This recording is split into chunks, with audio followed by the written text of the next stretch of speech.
आणि राहुल गांधी आज भंडारा दौऱ्यावर आहेत। नाना पटोले यांचं होम ग्राउंड असलेल्या साकोलीमध्ये राहुल गांधी यांची सभा होतीये। पूर्व विदर्भातल्या महाविकास आघाडीच्या लोकसभेच्या उमेदवारांसाठी राहुल गांधी भंडारा दौऱ्यावर आहेत। सभेला महाविकास आघाडीचे दिग्गज नेतेही उपस्थित राहतील। आणखीन माहिती सभेसंदर्भातली जाणून घेण्यासाठी आपले प्रतिनिधी तुषार कोहळे यांच्याकडे जाऊयात। तुषार,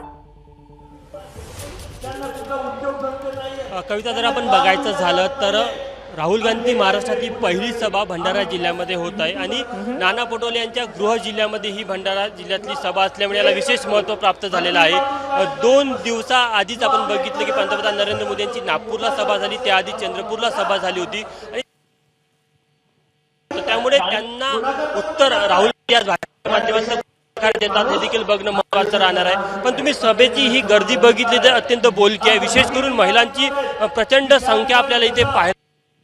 पूर्व विदर्भातील जे 5ही लोकसभा मतदारसंघ आहेत यामध्ये रामटेक जरी शिवसेनेचा उमेदवार असला तरी जी थेट लढत आहे या 5ही लोकसभा मतदारसंघामध्ये ती सगळी काँग्रेस विरुद्ध भाजप अशी लढत आहे। व्यासपीठावर जर बघितलं तर काँग्रेसचे ज्येष्ठ नेते आपल्याला पाहायला मिळतात। विजय वडेट्टीवार असेल, बाळासाहेब थोरात असेल, शरदचंद्र पवार गटाचे प्रदेशाध्यक्ष जयंत पाटील आपल्याला पाहायला मिळतात। सध्या माणिकराव ठाकरे यांचं भाषण सुरू आहे, मात्र एक उत्साह, एक वेगळं वातावरण सध्या इथे आहे आणि राहुल गांधी यांना ऐकायला मोठ्या संख्येने महिला आलेल्या। आपण महिलांना विचारूया, ताई, राहुल गांधी यांचं भाषण ऐकायला आलेलं आहे, तुम्ही काय वाटतं? काय वाटतं म्हणजे तुम्हाला काय वाटतं की काँग्रेसचा या मतदारसंघामध्ये काय चित्र राहील?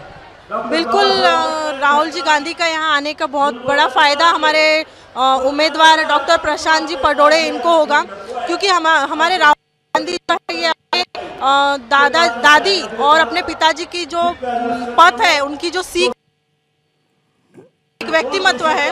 हमारे गोंदिया जिला भंडारा जिला में तीसरी कक्षा में पढ़ने वाली बच्ची के साथ रेप होता है, उसके साथ बलात्कार होता है और हमारे तर आपण बघितलं की महिलांच्या स्थानिक प्रश्न आहेत, त्यावर त्यांच्या भावना होत्या, पण एक मोठ्या प्रमाणामध्ये कार्यकर्त्यांमध्ये एक उत्साह आहे आणि निश्चितच राहुल गांधी यांचं भाषण देखील तितकंच महत्त्वाचं राहणार आहे, कारण की पंतप्रधान नरेंद्र मोदी यांच्या 2 सभा झाल्यानंतर राहुल गांधी यांची सभा होत आहे।